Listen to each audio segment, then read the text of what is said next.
is no human, there is no social, there is no governmental control over what these technologies are doing and will do. How are you going to stop trillions of dollars industry in building these godlike machines? The robot industry, like the future Microsofts and Intels and so on in the 2030s, 2040s, I believe will be artificial brain-based and just enormous. There may be enormous political rivalries for the dominant country between China and the US. Now, if that's the case, the development of this artificial intelligence will just keep growing. Even if it goes secret, even if the general population start to really rebel against it, as they get really upset. God always be, always. Happy. But I think the major reason why it's not going to stop is about half of the population will be ideologically in favor of it going on.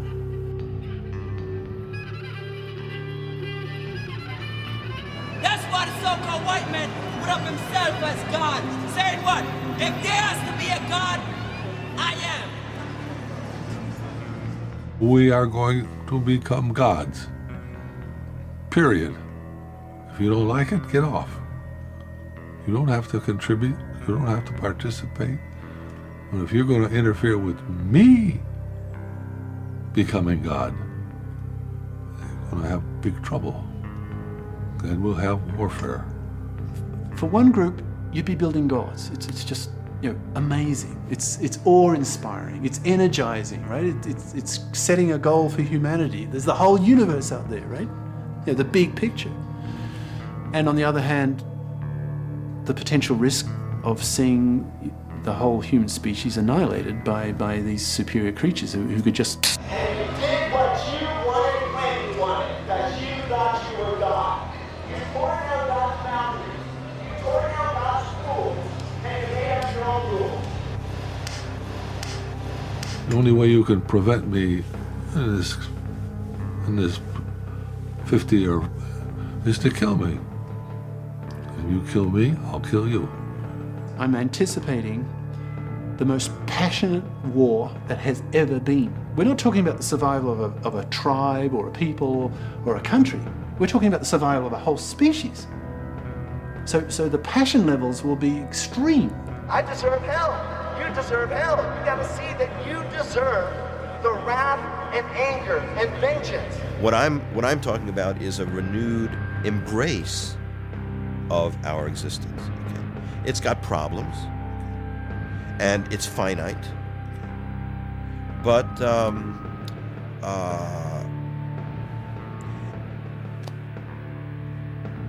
I'm not driven to flight from it. We have to learn humility, species humility. The more I think about that versus that, the more magnificent that becomes, because its potential is just so much greater. Billions of people get wiped out on the cosmic scale as a cosmos, right? If you try to think in those, that's nothing compared to that. But if you can't see that, this is absolutely monstrous. You just don't even want to talk to them.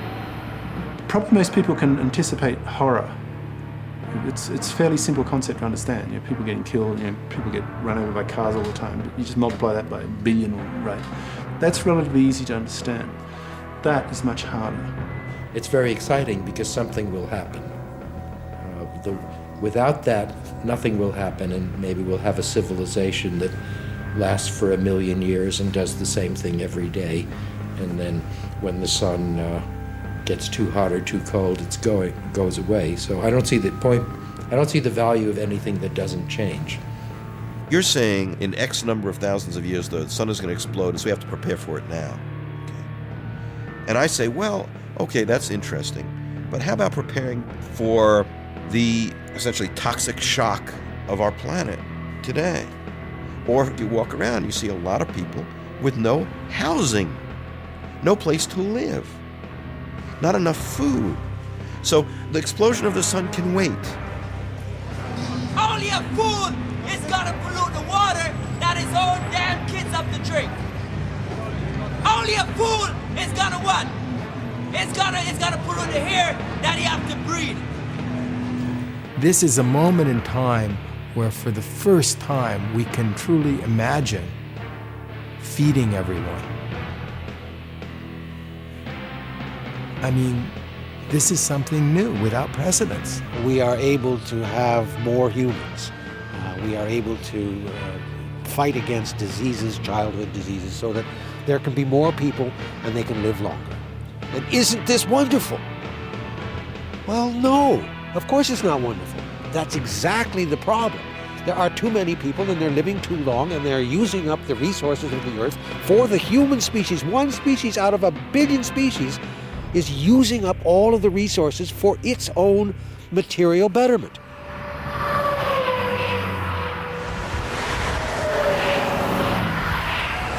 Every moment that I speak, another species is being extinguished.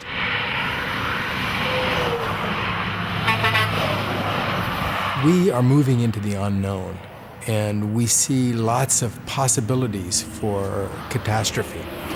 And the immediate reaction is, well, we should stop development in some way. And yet we can't. We're on this, this raceway. We can't stop it, because if we try to stop it, it will be completely unsustainable. The human population has risen to a magnitude that could not be sustained without technology.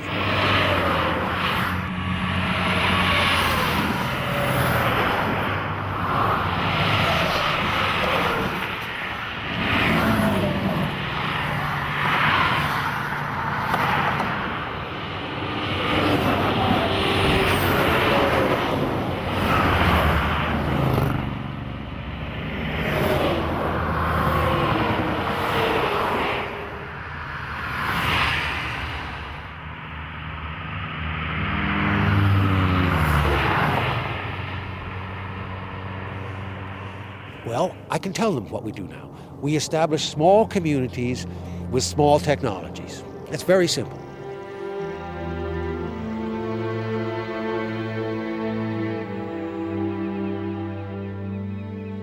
Just as we have today the Amish, who want to stabilize their culture at a late 19th century level of technology, I can imagine a group, I like to call them the humanish, who might want to stay merely human and say, we'll keep our internet connections, but let's not have any brain plugs, let's not upgrade our intelligence, let's just keep things as they are today, that's enough. And if they want to do that, fine, I think they should be quite able to do that. But most of us, I think, will see the advantages of living longer, getting smarter, refining our emotions and our personality. You can't go back and you can't stand still. If the thunder don't get you, then the lightning will. We've been traveling this technological path for 15,000 years. It's a little late to now rear up and try and turn in a new direction. Our hands, our minds were made for